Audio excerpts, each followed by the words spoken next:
मुख्य परीक्षा की तैयारी अगर आप कर रहे हैं तो आपके दिमाग में एक सवाल जरूर होगा, क्या पढ़ना है ये सवाल नहीं, क्योंकि क्या पढ़ना है ये तो सबको पता होता है, कितना पढ़ना है ये सवाल और इसका जवाब जानना सबसे ज़रूरी है।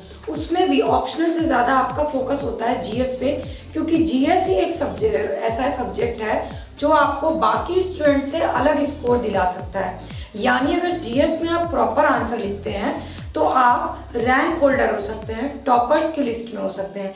लेकिन जीएस का नाम सुनते ही स्टूडेंट्स के दिमाग में क्या आता है कि जीएस एक बहुत ही वास्ट सब्जेक्ट है जिसका गेस वर्क करना, गेस क्वेश्चन करना बहुत ही मुश्किल काम है।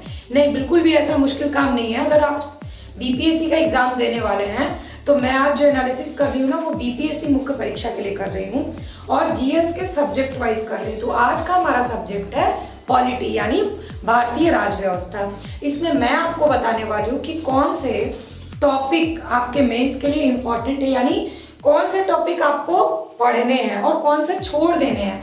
आई मीन टू से लेस इम्पोर्टेंट है, आप नहीं भी पढ़ोगे तो भी 4 में से 3 क्वेश्चन आप अटेम्प्ट करोगे और बहुत अच्छे से करोगे। क्या है इम्पोर्टेंट क्वेश्चन, गेस वर्क बताऊंगी, पूरे पिछले इतने सालों के क्वेश्चन का एनालिसिस करके बता रही हूँ, तो आप पूरा एनालिसिस भी देखिए और क्यों मैं इसको इम्पोर्टेंट क्वेश्चन बता रही हूँ ये भी आप खुद समझ जाइएगा। लास्ट टाइम भी मैंने जो एनालिसिस किया था और जो इम्पोर्टेंट क्वेश्चन बताए थे मुख्य परीक्षा में एग्जैक्टली वही क्वेश्चन पूछे गए थे। तो प्लीज अगर आप मुख्य परीक्षा की तैयारी कर रहे हैं तो वीडियो को पूरी जरूर देखिएगा और मुख्य परीक्षा से जुड़े, जीएस की तैयारी से जुड़े या ऑप्शनल की तैयारी या किसी भी तरह के क्वेश्चन जो होंगे आपके प्रिपरेशन से जुड़े वो कमेंट सेक्शन में जाके मुझसे जरूर पूछिएगा ताकि मैं उन सवालों के जवाब आपके लिए दे सकूं। और अपने डाउट्स कभी भी अपने मन में रखने चाहिए, अपने डाउट्स को हमेशा क्लियर करना चाहिए, तो ही आप एग्जाम में अच्छे स्कोर कर सकते हैं। तो चलिए आज का शुरू करते हैं पॉलिटी का। पहले तो इम्पोर्टेंट टॉपिक बताऊंगी और क्यों इम्पोर्टेंट है वो भी बताती हूँ। तो सबसे पहले हमारे लिए पॉलिटी में सबसे इम्पोर्टेंट टॉपिक नंबर 1 पे मैंने क्या रखा है, राजनीतिक निबंध। अब ये राजनीतिक निबंध अपने आप में बहुत ही वास्ट टॉपिक लग रहा होगा, नहीं, राजनीतिक निबंध में भी 5 से 6 विषय हैं, सब टॉपिक्स हैं जिससे क्वेश्चन बीपीएससी में पूछे जाते हैं। पहला जातिवाद, दूसरा भाषावाद, तीसरा गठबंधन की सरकार, चौथा अपराधीकरण और 5वां क्षेत्रीयता। ये 5 टॉपिक हैं जिससे राजनीतिक निबंध से एक क्वेश्चन लगभग हर साल जरूर पूछे जाते हैं। यानी 4 में से एक क्वेश्चन तो आपका कंफर्म है कि राजनीतिक निबंध से आएगा। अच्छा, ये थोपिक आपको ज्यादा क्यों पढ़ना है, इसका भी एक रीजन है, इसको ज्यादा इसलिए पढ़ना है। सबसे पहले तो आपने पीटी में इस टॉपिक की तैयारी नहीं की है, थोड़े बहुत करंट अफेयर्स के फैक्ट होंगे जो आप इसमें इनपुट कर सकते हैं, वरना पीटी में इस टॉपिक को आपने तैयार नहीं किया होगा। इसलिए सबसे पहले अगर आप जीएस की तैयारी में पॉलिटी शुरू कर रहे हैं तो सबसे पहले राजनीतिक निबंध टॉपिक को शुरू करिए। दूसरा, ये अप्लाइड टॉपिक है। अप्लाइड मीन्स इसमें आपके थॉट इंपॉर्टेंट है, ना कि फैक्ट्स इंपॉर्टेंट है। तो इसमें आपको पढ़ के अपना थॉट डेवलप करना है और आपके थॉट के ही आधार पे आपको नंबर मिलते हैं। यानी ये एक सेक्शन ऐसा है जो आपको और स्टूडेंट से अलग नंबर दिला सकता है और स्टूडेंट से कम नंबर भी दिला सकता है। यानी ये सेक्शन आपके अपने हाथों में, इसमें आप कैसे आप इसमें परफॉर्म कर सकते हैं। तो पीटी में आपने इसकी कम तैयारी की है, ये अप्लाइड टॉपिक है और ये करंट अफेयर्स से जुड़ा हुआ है। समसामयिकी को आप इसमें जितना अपने आंसर में अपडेट करिएगा उतने ही ज्यादा नंबर मिलेंगे। खैर, इस टॉपिक को कैसे पढ़ना, कहाँ से पढ़ना, कितना पढ़ना और किस तरह से लिखना, इसके लिए मैं अलग एक आपके लिए क्लास लूंगी। अगर आपको इसकी क्लास करनी होगी तो कमेंट सेक्शन में मुझे जरूर बताइएगा। तो ये मोस्ट इंपॉर्टेंट टॉपिक है। तो पॉलिटी आपको मेंस की तैयारी में कहाँ से शुरू करना है, राजनीतिक निबंध से। क्यों? क्योंकि जैसे एग्जाम के दिन नजदीक आते हैं हमारे पास हड़बड़ाहट आ जाती है, हम बहुत तेजी से पढ़ने लगते हैं और ऐसे में ये टॉपिक तेजी से कवर नहीं हो सकता।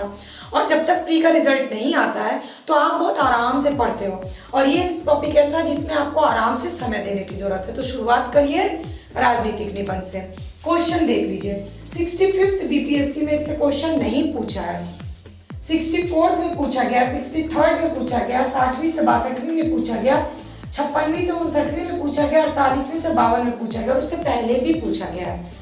क्योंकि ट्रेंड चेंज होता रहता है इसलिए बहुत ज्यादा पीछे मैंने नहीं इसमें एनालिसिस किया आपके लिए।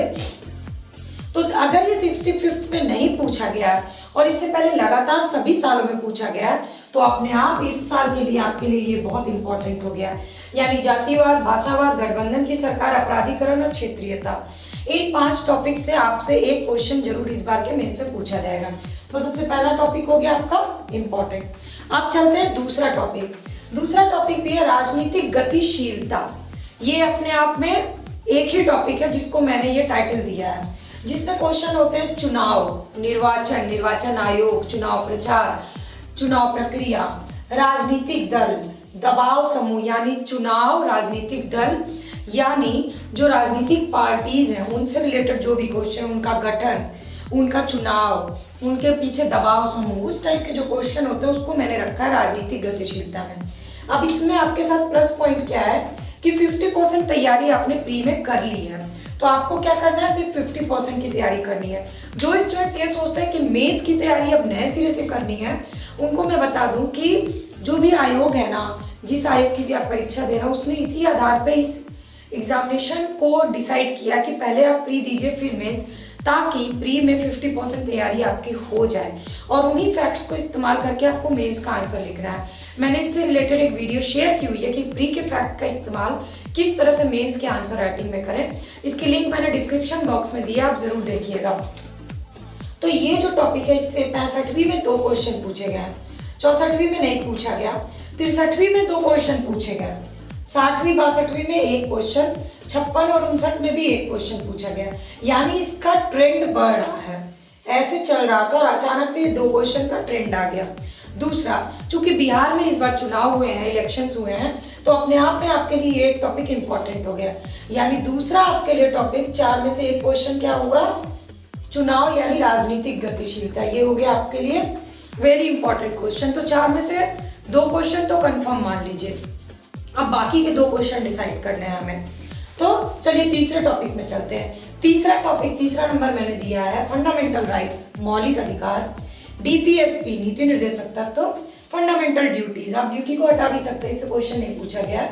तो बेसिकली ये नीति निर्देशक तत्व और मौलिक अधिकार। अब इसमें 65वीं में पूछा गया, 64वीं 63वीं में नहीं पूछा गया, 60वीं 62वीं में पूछा गया, 56 59 में नहीं पूछा गया। यानी 2-2 साल पे इससे क्वेश्चन पूछे जाते हैं। तो ये 2 साल पूछा गया, ये 2 साल नहीं पूछा गया। तो 65वीं में पूछा गया, यानी 66 में भी पूछा जा सकता है, 70% चांसेस हैं। अगर करंट अफेयर्स में मौलिक अधिकार या नीति निर्देशक तत्व के कोई भी टॉपिक चर्चा में रहे होंगे, अगर आपने करंट अफेयर सही से पढ़ा है, तो ये इससे एक क्वेश्चन जरूर आएगा। और अगर बहुत ज्यादा चर्चा में फंडामेंटल राइट्स या ड्यूटीज नहीं रही है, डीपीएसपी नहीं रहा है, तो इससे नहीं पूछा जाएगा। इसलिए मैंने इस टॉपिक को 3rd नंबर पे रखा है। अब चलते हैं 4th नंबर। 4th नंबर है न्यायपालिका। न्यायपालिका में 65वीं में 1 क्वेश्चन, 64वीं में 1, 63 और 60 62 में नहीं, उससे पहले 1-1 क्वेश्चन पूछा गया है। यानी इसमें भी ट्रेंड यही है, 2 साल नहीं पूछता है, 2 साल पूछा जाता है। तो इस साल न्यायपालिका आपके लिए बहुत इंपॉर्टेंट नहीं है। तो न्यायिक पुनरावलोकन पूछा गया है, तो न्यायपालिका 66 के लिए मैं बहुत इंपॉर्टेंट टॉपिक में नहीं रख रही हूँ इसको, लेकिन आपको अभी इसको तैयारी करनी है। ये जो मैं बोल रही हूँ ना, लेस इंपॉर्टेंट, इसका मतलब ये कि आप अभी पढ़ो। एग्जामिनेशन टाइम में जो आप रिवीजन करते हो, उसमें अगर आप इसको रिवीजन नहीं भी करोगे तो भी चलेगा, क्योंकि इतनी तैयारी तो न्यायपालिका की प्री के टाइम में इतने फैक्ट्स आपने पढ़ लिए हैं कि अगर क्वेश्चन पूछा जा सकता है तो आप आंसर फॉर्मेट कर सकते हो। अच्छा, आंसर राइटिंग से जुड़ी कोई भी ट्रिक्स टिप्स हो, उसकी लिंक मैंने डिस्क्रिप्शन बॉक्स में शेयर की हुई है, आप उसको देखिए। और अगर आपके डाउट्स क्लियर ना हो उससे, तो मुझे कमेंट करके बताइएगा, मैं आपको आंसर राइटिंग से जुड़े बहुत ही इंपॉर्टेंट टिप्स शेयर करूंगी। चलिए, चौथा हो गया। और अभी तक आपको ये वीडियो अच्छी लग रही होगी तो लाइक, कमेंट और शेयर करना मत भूलिएगा। तो अब चलते हैं 5वें नंबर पे। 5वां है केंद्र राज्य संबंध। तो केंद्र राज्य संबंध जो है, ये 65वीं में पूछा गया, 64 63 में नहीं पूछा गया, 60 62 में पूछा गया, 56 59 में पूछा गया। यानी इसमें भी ट्रेंड यही है, 2 साल पूछा जाता है, 2 साल नहीं पूछा जाता है, फिर 2 साल पूछा जाएगा। यानी 66 में आपके लिए केंद्र राज्य संबंध इंपॉर्टेंट है। और वैसे भी इस साल केंद्र राज्य संबंध अपने आप में एक इंपॉर्टेंट टॉपिक हो गया। तो 4 में से तीसरा क्वेश्चन मैंने दिया है केंद्र राज्य संबंध को। ठीक है, अब चलते हैं छठा टॉपिक। छठा टॉपिक है लोकतंत्र, संसद, संघात्मक व्यवस्था, यानी शासन व्यवस्था जो हमारी है उससे रिलेटेड क्वेश्चन। 65वीं में पूछा गया, 64 में पूछा गया, 63 में पूछा गया, इससे पहले भी पूछा गया, यानी ये आपके लिए इंपॉर्टेंट टॉपिक है। ठीक, तो इसको भी आपको अच्छे से पढ़ना है। लोकतंत्र, संसद और संघात्मक व्यवस्था। तो अभी तक मैंने 4 इंपॉर्टेंट टॉपिक बताया है। राजनीतिक निबंध, राजनीतिक गतिशीलता यानी निर्वाचन आयोग, निबंध, इसके अलावा मैंने आपको तीसरा इंपॉर्टेंट टॉपिक बता दिया है लोकतंत्र, संसद और संघात्मक व्यवस्था, फंडामेंटल राइट्स और न्यायपालिका जो है आपको अभी सिर्फ पढ़ना है, रिवीजन नहीं भी करिएगा एग्जाम टाइम में तो भी चलेगा। 3 टॉपिक मोस्ट इंपॉर्टेंट है इस बार के लिए। अब चलते हैं राष्ट्रपति, राज्यपाल और मुख्यमंत्री टॉपिक पे। तो राष्ट्रपति, राज्यपाल और मुख्यमंत्री टॉपिक ये जो है 65वीं में नहीं पूछा गया, उससे पहले 2 साल पूछा गया।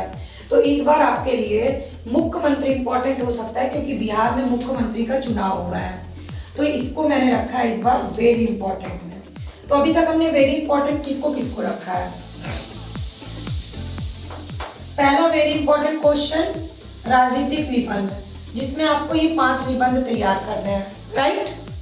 दूसरा वेरी इंपॉर्टेंट टॉपिक है राजनीतिक गतिशीलता, क्योंकि बिहार में इलेक्शन हुआ तो निर्वाचन आयोग, राजनीतिक दल, दबाव समूह से क्वेश्चन पूछा जा सकता है, जिसकी 50% तैयारी आपने प्री में कर ली, इसलिए घबराइए मत। तीसरा इंपॉर्टेंट टॉपिक, तीसरे नंबर पे हमने क्या रखा, नंबरिंग कर लेते हैं। तीसरे नंबर पे हमने रखा है इंपॉर्टेंट टॉपिक में लोकतंत्र, संसद और संघात्मक व्यवस्था, ठीक है। चौथे नंबर पे रखा है केंद्र राज्य संबंध और 5वें नंबर पे रखा है राष्ट्रपति, राज्यपाल और मुख्यमंत्री। तो ये 5 टॉपिक को हमने रखा है मोस्ट इंपॉर्टेंट टॉपिक। और सेकंड नंबर पे लेस इंपॉर्टेंट टॉपिक में आपका आता है न्यायपालिका और फंडामेंटल राइट्स और डीपीएसपी, ठीक है। तो ये पॉलिटी का एनालिसिस है बैक ईयर क्वेश्चन के अकॉर्डिंग। अब मैंने आपको एनालिसिस करके बता दिया, अब आप अपनी तैयारी इसी अकॉर्डिंग शुरू करिए। आप एकदम कंफर्म रहिए कि जो मैंने आपको बताया है वो आपको लॉस में नहीं ले जाएगा, आपको इससे फायदा ही होगा, तैयारी में भी, आंसर राइटिंग में भी। और प्लीज अपने क्वेश्चन ना मुझसे कमेंट सेक्शन में कमेंट करके जरूर पूछिए, और नीचे डिस्क्रिप्शन बॉक्स में मैंने जो लिंक्स शेयर किए उसको भी जरूर देखिएगा अगर आप मुख्य परीक्षा की तैयारी कर रहे हैं तो। वीडियो अच्छी लगी होगी, क्लासेस मेरी अच्छी लगती होगी तो सब्सक्राइब बटन को क्लिक करके बेल आइकन प्रेस करिए ताकि रोज की क्लास की अपडेट फ्री ऑफ कॉस्ट आपको मिल जाए। और मेरे इस क्लास को अपने फ्रेंड से जरूर शेयर करिएगा। Thanks for watching my class and thanks for watching my channel.